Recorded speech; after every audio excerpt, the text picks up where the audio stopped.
단발적인 민생 이야기 참여연대 안진걸 사무처장과 함께합니다. 어서 오세요. 네, 안녕하십니까. 자, 민생 이야기 살펴보기 전에 참여연대가 박근혜 대통령 고발했습니까? 예, 제가 고발을 좋아서 하는 게 아니라요.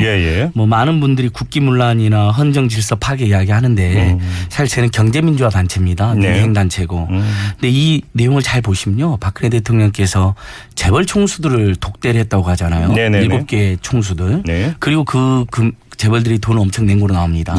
바로 작년 즈음을 생각해 보면 노동계약이라든지 뭐 각종 그 공공서비스 민영화 정책이라든지 또는 뭐 규제 완화라든지 뭐 온갖 좀 심한 말씀 많이 하셨잖아요. 뭐 규제는 뭐 암덩어리라든지 뭐 이런 거.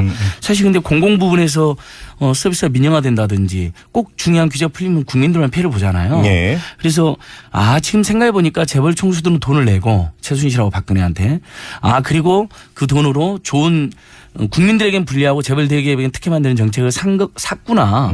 이런 의혹이 강하게 제기되고 있습니다. 그래서 바로 저희는 그 부분이 포괄적 뇌물죄, 제3자 뇌물죄 이런 데 해당한다 해서 그런 부분들을 경제민주화의 관점으로 정경유착이 아직도 남아있구나 고발하게 된 것입니다. 어떤 취지인지는 충분히 전달이 됐을 거라고 생각을 하고 요즘 민생 이야기 좀 살펴봐야 되는데 지금 철도 노동자들 파업이 계속되고 있죠. 예, 맞습니다. 오늘 그래서 제가 준비한 컨셉이 이 뭐 주권자 혁명이니 뭐 이런 여러 가지 문제가 터져 나오고 있지만 그래도 이 와중에 그 철도 노동자들이 바로 아까 말씀드린 그 노동계약 정책과 관련이 있습니다. 박근혜 정부의 노동정책은 기본적으로 일방적으로 밀어붙이거든요. 노사 간의 합의를 인정하지 않습니다. 그래서 이른바 성과 퇴출 제도라 그래서 그 연봉을 차등을 주고 성과가 낮은 사람들, 이른바 저성과제로 몰린 사람들이 해고를 쉽게 하겠다는 거거든요. 그럼 직장 분위기 살벌해지겠죠.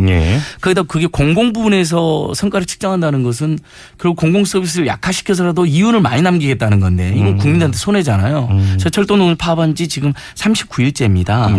근데 이것도 이분들이 대화를 요청하는데 박근혜 정권 특유의 불통이 국토교통부나 철도공사에도 퍼져 있습니다. 대화를 안 해요. 그러니까 파업이 길어지고 결국은 군 대책력 1이 투입되어 있어요. 군인들이 나라 지켜야 되는데 철도를 몰고 있습니다.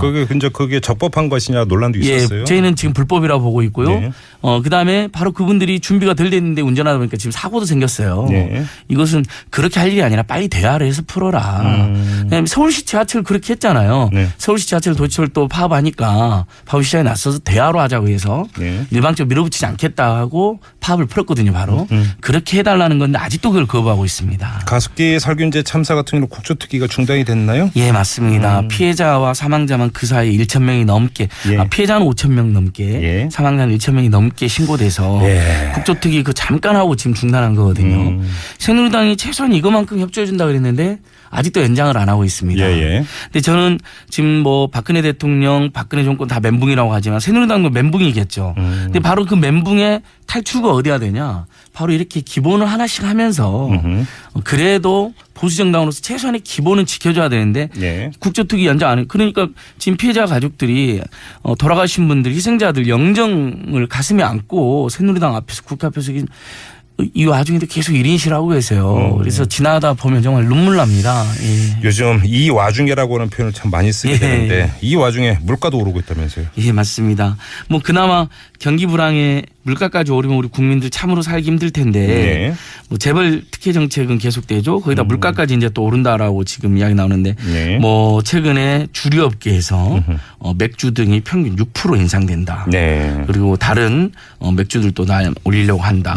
소주 가격들도 일부 올렸거든요. 참이슬 잘하시는. 그다음에 롯데주류나 무학 등도 또 가격을 올렸습니다. 그다음에 이제 최근에 이제 콜라류 있잖아요. 이것도 한 5% 올렸습니다. 그리고 이제 일부 공공 서비스도 오르고 있거든요. 그날 경기 불황에 우리 국민들이 버틸 수 있었던 것은 그래도 물가가 예전에 비해서는 좀 덜 올라갔고 실제 작년에 소비자 물가 상승이 0.7% 정도였습니다. 체감은 못 하실 거예요. 왜냐하면 뭐 공공 서비스도 오르고 뭐 이렇게 계속해서 교육비, 주거비, 의료비, 통신비 같은 것은 세계에서 최악의 비용을 내고 있으니까 체감 못 했지만 어쨌든 예전처럼 막 물가가 폭등하거나 많이 오르지는 않았는데 다시 이렇게 이제 생활용품들이 들썩거리고 있으니까 저희는 이렇게 말씀드리고 싶습니다.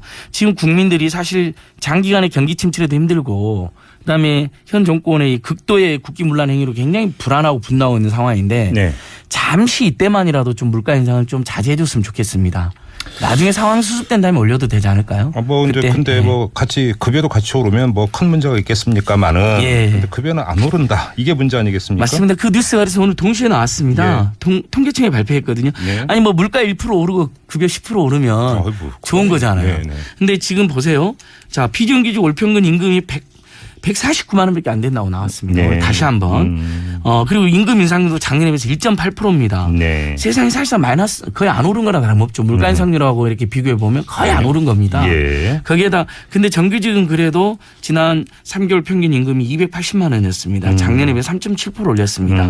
그다음에 정규직은 노동조합도 있고 또 이렇게 그 많이 좀 직장 내에서 단결 투쟁을 해가지고 오른 데도 있는 것이죠. 호생복지도 뭐 상대적으로 괜찮고 그렇죠. 그러니까 비정규직들은 지금 우리나라에서 노동조합이 없거나 또는 뭐 상대적으로 사업장이 그 직원 수도 적어서 노동자 단결력이 약하던 경우가 많습니다. 우리 노조조준은 10%밖에 안 되잖아요. 그래서 이렇게 비정규직과 정규직의 양극화를 방치해서는 안 되는데 아까 이제 계속 오늘 박근혜 정권 노동정책이 하는데 박근혜 정권은 이것을 정규직을 끌어내려서 해고를 쉽게 해서 이걸 해결하려고 그랬습니다. 그럼 온 국민이 고용이 불안해지고 월급이 저임금 되고 장시간 노동이 되는 거잖아요.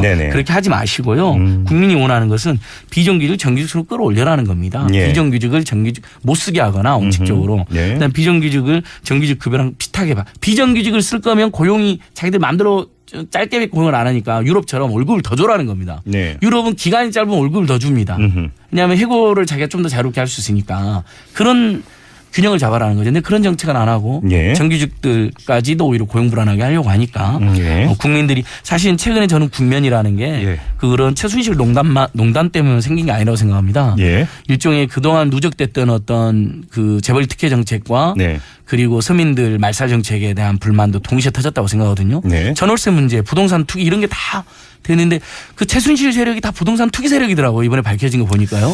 그게 일부 영향을 끼쳤다고 저는 생각합니다. 아니 그 미르재단하고 K스포츠 재단에 갖다 바친 돈 그것만 가지고 뭐 급여 인상하는데도 상당한 집착이 되는 거 아닙니까? 그러니까 그 사람들이 먹자면. 그러니까 이사회 결의도 안 하고 800억 그리고 뭐 실제로는 뭐 최근 보도에 하면 뭐 1000억까지 이렇게 거들려고 했다는데 그렇게 눈 깜짝 안 하고 그렇게 대거액을 내면서 왜 냈겠습니까? 대가 바라지 않고 내진 않았을 거예요. 그러니까 그 노동계약이라는 재벌 특혜 규제 완화 정책을 샀다고 저희는 주장한 거 고발까지 한 건데요. 그 정신으로 그런 열정으로 그런 데 돈을 삥을 뜯을 게 아니라 바로 재벌들이 탐욕 못 부리게 하고 서민들의 주머니를 늘리는 정책을 했어야 된다는 겁니다. 그러니까 이 대목이 저희가 목소리를 높일 수밖에 없는 것이죠. 저는 그 울분이 이번에 우리 국민들이 동시에 터져나왔다고 생각하는 겁니다. 네. 안발장의 민생 이야기 오늘은 이 민생이 지금 어느 지경인지를 한번 종합으로 점검해보는 이런 시간으로 꾸며봤습니다. 참여연대 안진걸 사무처장과 함께했어요. 고맙습니다. 예, 고맙습니다. 고맙습니다. 예,